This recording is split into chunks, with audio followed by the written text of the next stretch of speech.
नमस्कार साथियों, आपका स्वागत करता हूं आपके अपने YouTube चैनल निर्मल एस्ट्रोलॉजी में। दोस्तों, आज के इस वीडियो में हम बात करने वाले हैं वृश्चिक लगन के बारे में। जैसा कि आपको पता है, ये हमारी लगन सीरीज चल रही है। तो आइए देखते हैं आज के कौन-कौन से विषय हैं जिन पर हम चर्चा करेंगे। सबसे पहले देखेंगे लग्न किसे कहते हैं, यानी वृश्चिक लगन को जानने से पहले लग्न के बारे में जानेंगे और फिर वृश्चिक लगन को किस तरह से पहचानें, यानी कैसे पहचानेंगे कि वृश्चिक लगन की कुंडली कैसी होती है। और उसके बाद देखेंगे वृश्चिक लगन के जातकों का व्यवहार, स्वभाव और उनका व्यक्तित्व किस तरह का होता है। और साथ देखेंगे कि वृश्चिक लगन के लिए शुभ और अशुभ कौन-कौन से पॉइंट्स हैं, उनके बारे में डिस्कस करेंगे। तो दोस्तों, जानते हैं लग्न क्या होता है। दोस्तों, किसी भी लग्न से हम इंसान के बारे में, उसके स्वभाव, उसका व्यक्तित्व, उसकी पर्सनैलिटी और उसके बारे में कुछ विशेषताएं, कुछ कमियां जान सकते हैं, यानी कि एक मोटा-मोटा आइडिया लगा सकते हैं हम। हालांकि ग्रहों की स्थिति जो होती है वो अपने आप में बहुत महत्वपूर्ण होती है, उस पर काफ़ी चीज़ें निर्भर करती हैं, पर फिर भी हम एक बाहरी ढांचा लग्न से पता लगा सकते हैं। तो देखते हैं लग्न क्या किसे कहते हैं। जब भी किसी बच्चे का जन्म होता है, उस समय पूर्व दिशा में जहां पर पृथ्वी और आकाश का मिलन होता है, उस पॉइंट से जिस राशि का उदय होगा, वह राशि उस बच्चे का लग्न बन जाती है। मान लीजिए दोपहर के 1 बजे किसी बच्चे का जन्म हुआ और उस समय पूर्व दिशा में वृश्चिक राशि उदय हो रही थी, तो वह वृश्चिक राशि वृश्चिक लग्न बन के उस बच्चे के साथ पूरे जीवन भर जुड़ जाती है, यानी उसका लग्न वृश्चिक लग्न बन जाता है। और दोस्तों, जो लग्न होता है वो हर 2 घंटे बाद, अप्रॉक्सीमेटली हर 2 घंटे बाद पूर्व दिशा से उदय होता है। क्योंकि हमारे दिन और रात 24 घंटे के होते हैं और लग्न हमारे 12 होते हैं, तो अप्रॉक्सीमेटली 2 घंटे के बाद कोई भी लग्न, अलग अलग लग्न पूर्व दिशा से उदय होता है। और दोस्तों, जिस समय बच्चे का जन्म होता है, उस समय जो ग्रहों की स्थितियां आकाश में होती हैं, वही सेम स्थिति जातक की कुंडली में आती है। उसी अंश पे ग्रह जातक की कुंडली में आते हैं। तो दोस्तों, आगे देखते हैं कि वृश्चिक लग्न की कुंडली किस प्रकार की होती है। ये आपके सामने वृश्चिक लग्न की कुंडली है। इसका जो प्रथम भाव होता है, ये फर्स्ट भाव होता है, ये द्वितीय, ये तृतीय, ये चतुर्थ, ये पंचम, इस तरह से एंटी क्लॉकवाइज डायरेक्शन में ये हमारे 12 भाव होते हैं। प्रथम भाव में यदि 8 नंबर लिखा है, यानी वृश्चिक राशि है, तो ऐसे जातक वृश्चिक लग्न के होते हैं। फिर से बताता हूं दोस्तों, अगर प्रथम भाव में 8 नंबर यानी वृश्चिक राशि है, तो ऐसे जातक वृश्चिक लग्न के होंगे। लग्न का अंदाजा हम प्रथम भाव से ही लगा सकते हैं। मान लीजिए यदि इसमें 12 नंबर लिखा है, तो इसमें मीन राशि होगी, तो ऐसे जातक मीन लगन के कहलाएंगे। तो दोस्तों, ये हमने देखा वृश्चिक लगन का किस तरह से पता लगा सकते हैं। अब आगे देखते हैं कि वृश्चिक लगन के जातक किस प्रकार के होते हैं।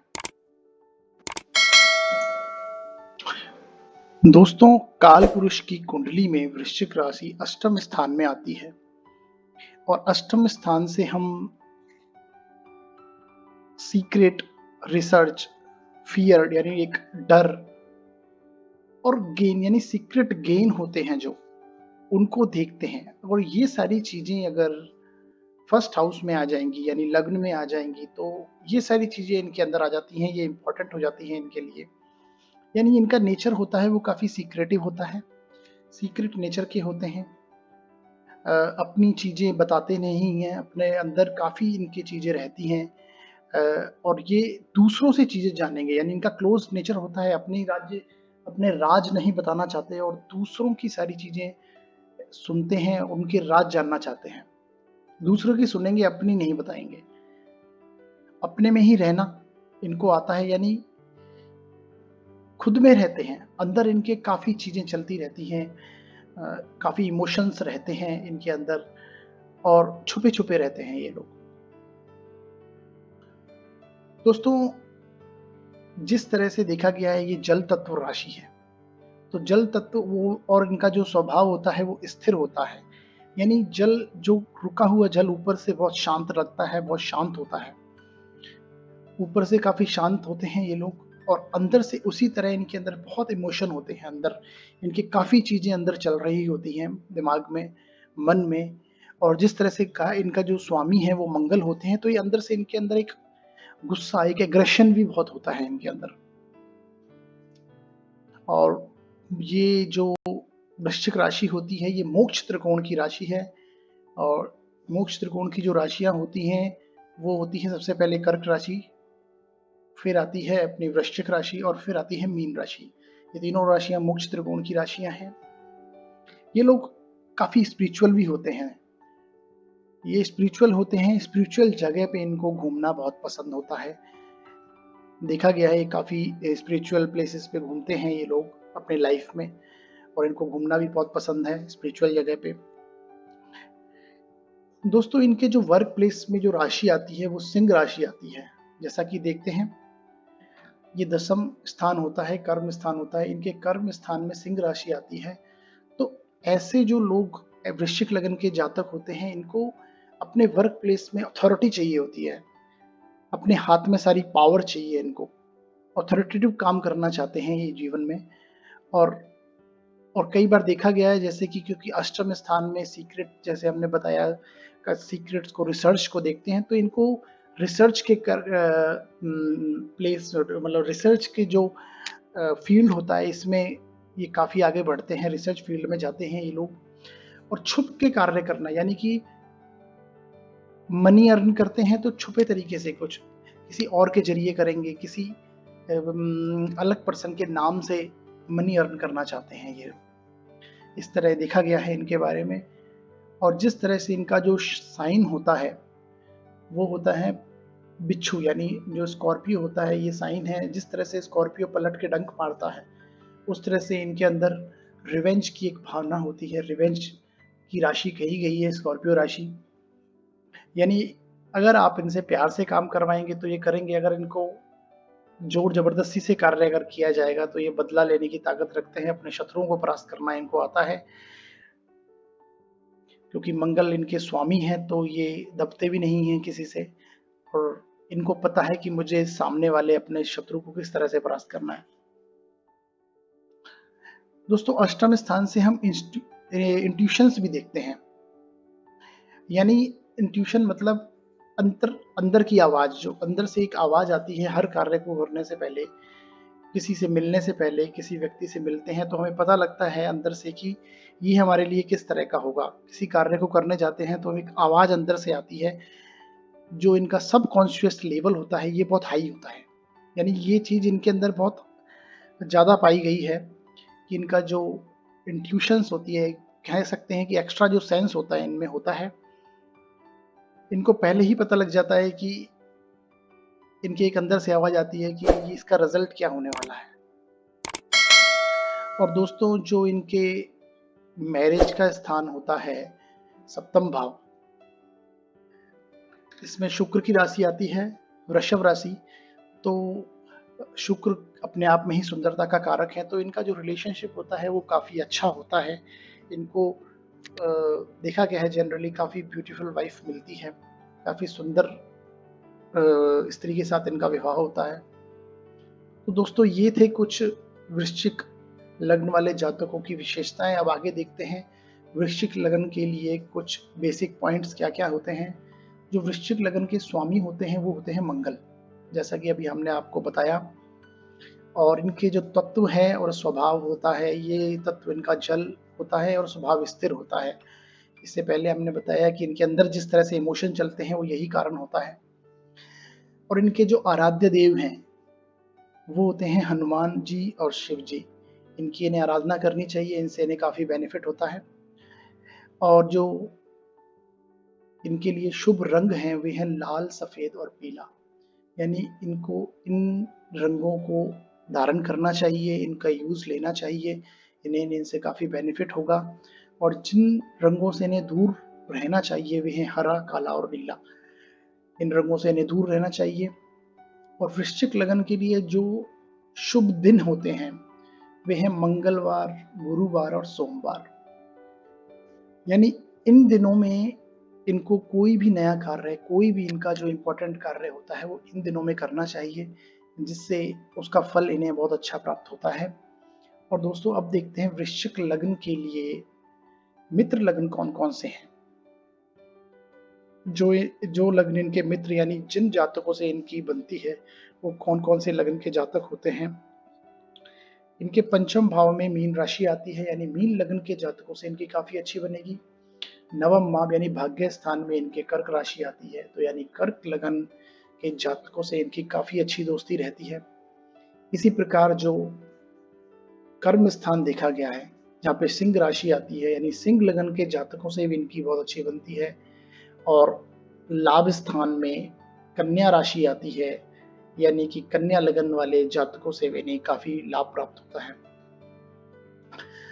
अब दोस्तों देखते हैं जो इनका शत्रु लग्न होते हैं, जिनसे इनकी बिल्कुल नहीं बनती, जिनसे इनके काफी वैचारिक मतभेद रहते हैं, वे हैं मेष लगन। यानी मेष लगन के षष्ठ स्थान में मेष राशि आती है, तो मेष लगन के जातकों से नहीं बनती। इसी प्रकार अष्टम स्थान में मिथुन राशि आती है, तो मिथुन लग्न वाले जातकों से भी नहीं बनेगी।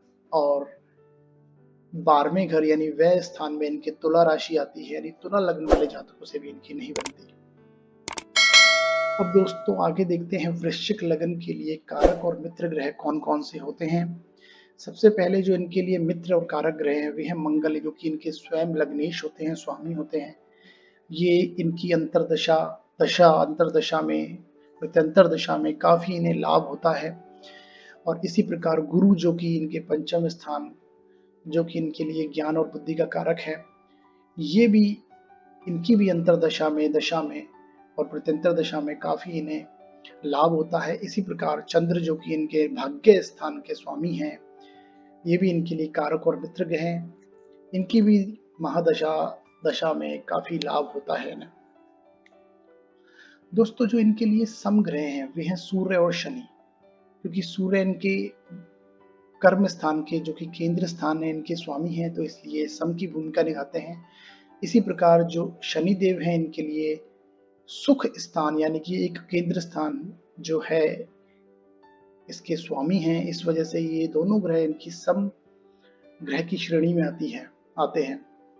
दोस्तों इनके लिए जो मारक और शत्रु ग्रह हैं वे हैं बुध और शुक्र। बुध इनके अष्टम स्थान यानी मिथुन राशि जो आती है इसके स्वामी हैं। और जो 11th हाउस है, कन्या राशि जो है, बुध उनके स्वामी होते हैं। तो ये दोनों मारक स्थान है अपने आप में, इस वजह से इनके लिए बुध ग्रह मार्केश हैं। और इसी प्रकार शुक्र ग्रह भी इनके लिए मार्केश होते हैं, क्योंकि ये 12वें घर के स्वामी हैं, व्यय स्थान के। दोस्तों इनके लिए जो शुभ रत्न है वे हैं मूंगा, मोती और पुखराज। यानी जो मंगल का रत्न होता है मूंगा, गुरु का रत्न होता है पुखराज और चंद्रमा का रत्न होता है मोती। अगर इन ग्रहों के प्लेसमेंट स्थिति सही है, सही जगह पे है, जो कि एक अच्छे एस्ट्रोलॉजर से आप अपनी कुंडली दिखा के पता कर सकते हैं, तभी ये हमें रत्न पहनने चाहिए। ये इनके लिए काफी शुभ रहते हैं। और जो इनके लिए अशुभ रत्न है वे है पन्ना और हीरा। इन रत्नों को इन्हें कभी धारण नहीं करना चाहिए, अथवा इन्हें मानसिक और शारीरिक रूप से काफी हानि हो सकती है। दोस्तों जो इनके लिए शुभ युतियां होती हैं वे हैं मंगल और चंद्र, यानी कि लग्नेश की और भाग्येश की युति इनके लिए काफी सर्वोत्तम होती है। इनकी युति से इनकी दशा, अंतरदशा और प्रत्यंतर दशा में इन्हें काफी लाभ होता है। इसी प्रकार मंगल और गुरु जो कि लग्नेश हैं और मंगल पंचमेश है, ये इनके लिए काफी अच्छी युति रहती है। इनके लिए राजयोग का कारण बनती है ये युति। और जो गुरु और चंद्र जो कि गज केसरी योग होता है, गुरु इनके पंचमेश हैं, चंद्र इनके भाग्येश हैं, ये युति इनके लिए सर्वोत्तम मानी जाती है। दोस्तों जो इनके लिए अशुभ युतियां हैं वे हैं बुध और शुक्र, जो कि दोनों मार्केश हैं। इनकी युति होने से इनको काफी कष्ट प्रदान होता है। और इस वजह से इसी तरह जो चंद्र और बुध की युति होती है, जो कि चंद्र इनके भाग्य के स्वामी हैं और बुध के साथ बैठते हैं तो शत्रुता निभाते हैं। इस वजह से ये युति भी इनको काफी कष्ट प्रदान करती है। और दोस्तों अगली युति जो इनके लिए अशुभ होती है वह है मंगल और बुध, जो कि आपस में नैसर्गिक शत्रु हैं। ये युति भी इनके लिए कष्टदायी होती है। इसी प्रकार मंगल और शुक्र, जो कि मंगल इनके लग्नेश हैं और शुक्र के साथ बैठे मार्केश के साथ बैठ के पीड़ित हो जाते हैं और ये युति भी इनके लिए चरित्र पतन का कारण बनती है, यानी चरित्र को हानि पहुंचाती है। इसलिए इन युतियों में भी काफी इन्हें कष्ट प्रदान होता है। तो दोस्तों आज के इस वीडियो में हमने देखा वृश्चिक लगन के बारे में कुछ बेसिक पॉइंट और उनके व्यवहार, उनके स्वभाव को जाना।